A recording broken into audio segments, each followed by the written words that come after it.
Hello fellow YouTubers, I'm a beginning painter of GW minis. I was encouraged by Orc Painter Nerd from Red Steel to put up a small series of my Blood Angel army so that he also has a chance to get a look what I have been doing and maybe get some feedbacks, tips, tricks and guides on how I could improve my models. The 10-man tactical squad, the drop pod and the Furioso Dreadnought here are the very first models I ever built and painted from GW, and in fact they are the very first models I ever did since leaving school, which would be now some 25 years ago basically. Let's start with the tactical squad.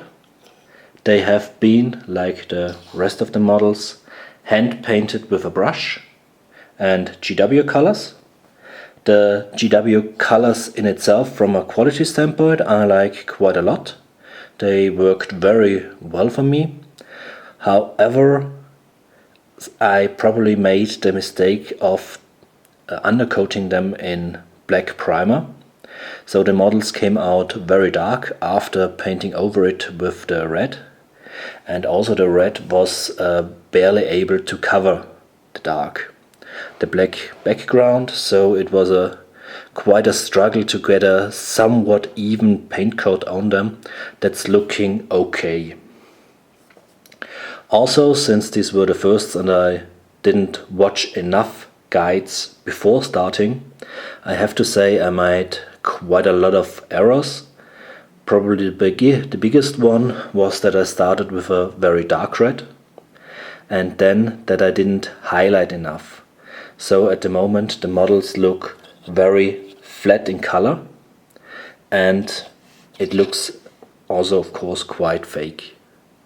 So there I should have used more different colors to help break up the monotony.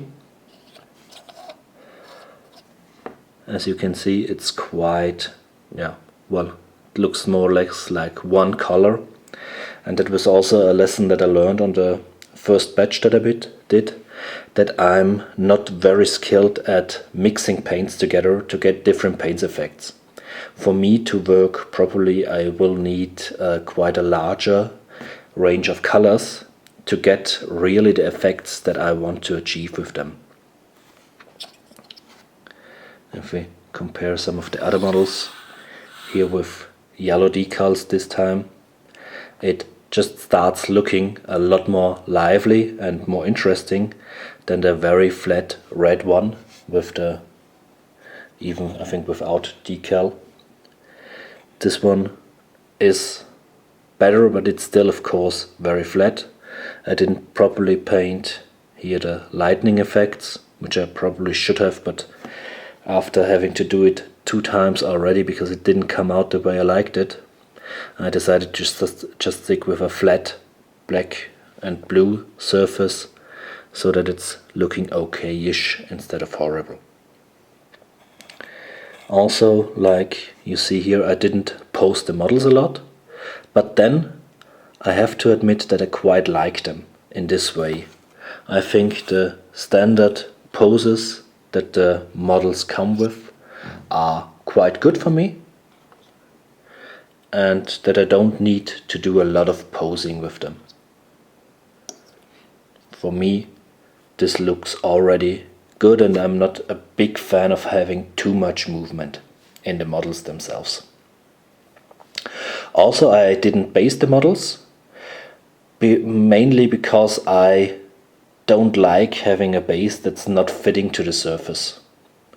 So usually I leave the blanks as standard and just go with these. To, however, try and break up the monotony of the red a little bit more, I tried how it could look like if I would start painting the heads yellow, which technically isn't correct if you really go with the fluff, but from a visual standpoint I have to say I think it improved the model. It's still of course one big red blob, but the yellow really breaks it up a little bit, so it gives a little bit more detail and is nicer to look at for me. But even after this criticism, I have to say, on a purely technical point, they fulfill their job. If you are a little bit zoomed out, you can still see what kind of unit they would be, and they look okay-ish. Sure, they can be nicer, and they are by no means up to the standard of painters like Mac or OPN, but I think for a first run I can live with it. I also tried to paint one of the models with a face. There I have to say, I quickly realized that for the near future I will stay with models with helmets, since painting such tiny faces just isn't really working for me. I know I saw from By Painted a tutorial on how to do heads, but I have to say my skill in working in such confined areas at the moment just doesn't allow me to do it properly. So if I go forward with these videos, you will see all models will wear helmets as far as possible to avoid the problems of having to paint the face. But besides this, I think you can see here the stripes on the sword were a bit rushed again. So it was also something that I encountered during the painting. I never had time to do it properly the first time, but I always had time to redo it.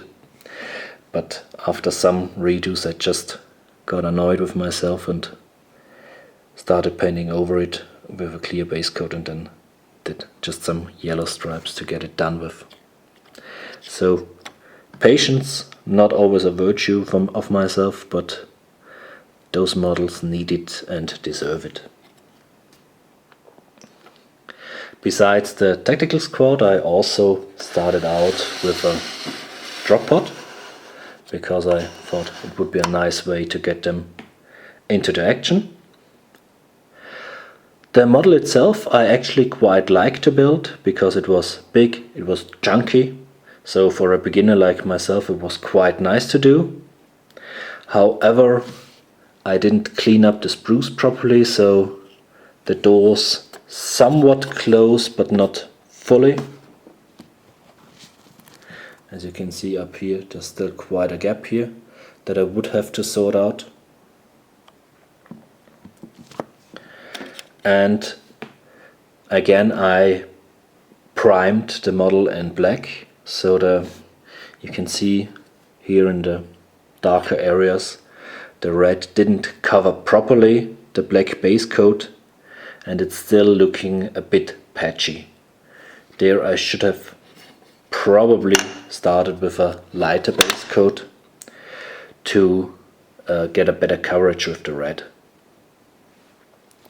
However, the inside I think came out quite nicely with the green contrasting color, so this worked quite well for me. But I will have to do a second drop pod, and then I will try to invest the time to build it properly so that it actually looks like something. And I try to use the lessons I learned with first properly painting the inside of the model, and not just build it up and then try to get in with a brush to paint it, but to build it slightly more slowly, so that I have the chance to do all the panels in the colors that I want without getting in the way of already built parts. Stripes here on the side again. I should have probably used some masking tape to be able to do it nice, properly and evenly, but I was again a bit rushed, just wanted to get it finished, be done with it, because I was unhappy with the paint job as a whole. So it's not again the nicest, but it gets the job done and is a okay-ish representation of what I want to do with it. From the first batch of models that I built, the Furioso was the last one of them. On the Furioso I particularly liked the base because it already came pre-built up with some scenery, which I have to say I like, and I hope that GW would start doing it for all of them, because I can't be bothered to do it myself. The model itself is again very on the dark side. The red just didn't cover the larger surfaces as well as I would have hoped.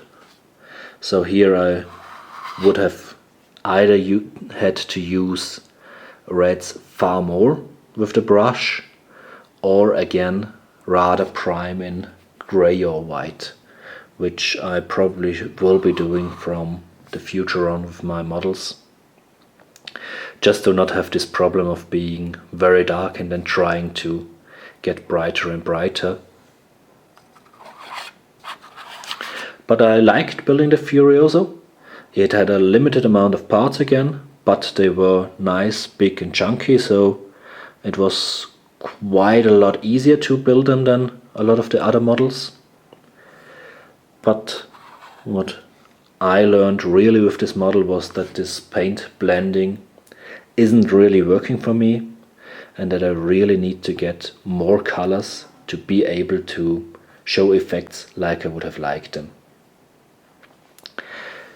You can mainly see it here on the front panel, where the greens I wasn't able to properly highlight them, so it's just one green smear down the middle without any glow or anything to draw your eye in. And that's quite unfortunate, but I hope to be able to rectify it sometimes in the future. So I'll probably be looking to strip the model from all the paint and then try and redo it properly this time, but probably with the paintbrush, so that I can get a more even coat and hopefully a little bit more detail out of it. Well, but this would be my first 3 attempts at painting minis. As you can see, it's not the best paint job in the world. It's an okay paint job.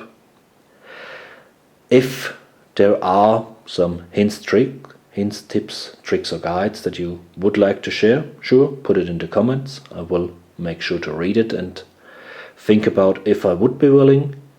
What I, for myself, have to say, I'm not a big fan of chipping to make the models look more aged and weathered, because I think it can go wrong quite easily. So I feel I would need a lot more experience with standard painting before I would start going into chipping a lot. Well, thanks for watching. Dislike if you like, unsubscribe if you want, and have a nice day. Bye.